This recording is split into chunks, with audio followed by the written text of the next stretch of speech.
Hello viewers, Paresh help take YouTube চ্যানেলের পক্ষ থেকে জানাচ্ছি আন্তরিক শুভেচ্ছা ও অভিনন্দন। আজ একটা গুরুত্বপূর্ণ টপিকস নিয়ে কিন্তু আপনাদের সামনে হাজির হয়েছি। সেটা হচ্ছে অনেক সময় দেখা যায় যে আপনার ভোটার কার্ড বা এনআইডির সাথে আপনার বাবা বা মায়ের ভোটার কার্ডের নামের বানানের কিছু অমিল রয়েছে। তো এখন আপনার ভোটার কার্ডের সাথে আপনার বাবা-মায়ের ভোটার কার্ডের অমিল থাকলে আপনি কিন্তু বিভিন্ন সমস্যায় পড়বেন। তো এটি আমি আপনাদের পরামর্শ দিব যত দ্রুত সম্ভব এটা সমাধান করে নিবেন বা সংশোধন করে নিবেন। তো আজ আমি আপনাদের জানাবো কিভাবে এটি আপনি সংশোধন করবেন আর কি কাগজপত্র লাগবে এবং কোথায় যেতে হবে। তো আমি ১ম এই আপনাদের বলে রাখি আপনাদের কিন্তু প্রয়োজনীয় কাগজপত্র নিয়ে উপজেলা নির্বাচন অফিসে যেতে হবে। এখন কি কাগজপত্র প্রয়োজন হবে সেটা আজ আমি আপনাদের বলব। আপনি যদি শিক্ষিত হন তাহলে কি লাগবে? আর আপনি যদি শিক্ষিত না হন তাহলে কি লাগবে?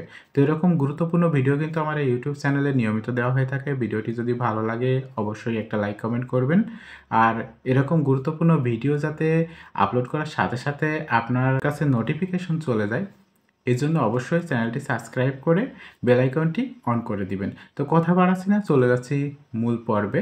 দেখতে থাকুন, সাথে থাকুন। দেখেন, আমি কিন্তু ইতিমধ্যে একটা ডকুমেন্টসের লিস্ট সংগ্রহ করে রেখেছি।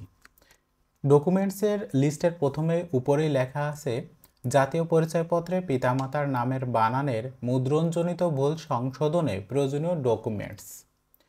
এখন এখানে হচ্ছে ডকুমেন্টস দুই ধরনের প্রয়োজন হবে। একটা হচ্ছে আপনি যদি শিক্ষিত হয়ে থাকেন তাহলে আপনার কি ডকুমেন্টস লাগবে, আর হচ্ছে আপনি যদি শিক্ষিত না হয়ে থাকেন তাহলে ডকুমেন্টস লাগবে, সেগুলো হচ্ছে আমি পর্যায়ক্রমে বলবো।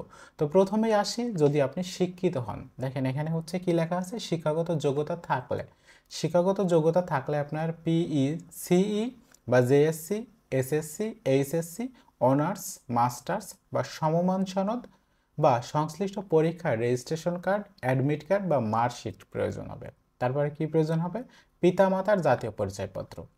এখন পিতামাতার যদি জাতীয় পরিচয়পত্র না থাকে তাহলে কি লাগবে? পিতামাতার অনলাইন জন্ম সনদ বা পাসপোর্ট লাগবে।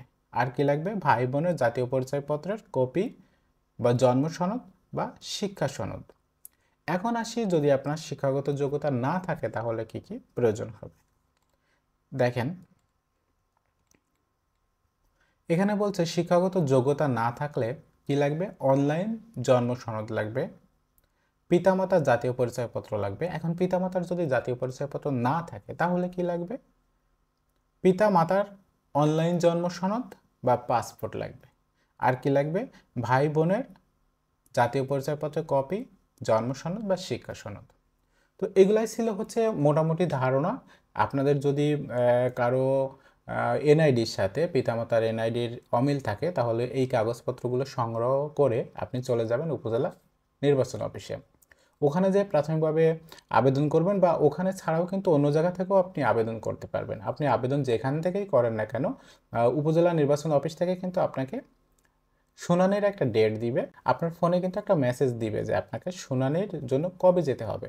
তো যেদিন আপনি যাবেন সেদিন হচ্ছে এই যে ডকুমেন্টসগুলো আপনি অনলাইনে আবেদন করার সময় সাবমিট করেছিলেন এর অরিজিনাল কপিগুলো নিয়ে যেতে হবে। যাওয়ার পরে উপজেলা নির্বাচন অফিসার যদি দেখে যে না এগুলা ঠিক আছে, আপনি সঠিক ডকুমেন্ট সাবমিট করেছেন, তাহলে হচ্ছে ওইটা অ্যাপ্রুভ করে দিবে। অ্যাপ্রুভ করার পর কিছুদিন পরে কিন্তু আপনার এই কার্ডটি সংশোধন হয়ে ফিরে আসবে। তো এরকম গুরুত্বপূর্ণ ভিডিও কিন্তু আমার এই ইউটিউব চ্যানেলে নিয়মিতই দেওয়া হয়ে থাকে। ভিডিওটি যদি ভালো লাগে অবশ্যই একটা লাইক কমেন্ট করবেন। আর এরকম গুরুত্বপূর্ণ ভিডিও আপলোড করার সাথে যাতে আপনার কাছে নোটিফিকেশন চলে যায়, অবশ্যই চ্যানেলটি সাবস্ক্রাইব করে সাথে থাকবেন আর বেল আইকনটি অবশ্যই অন করে দিবেন।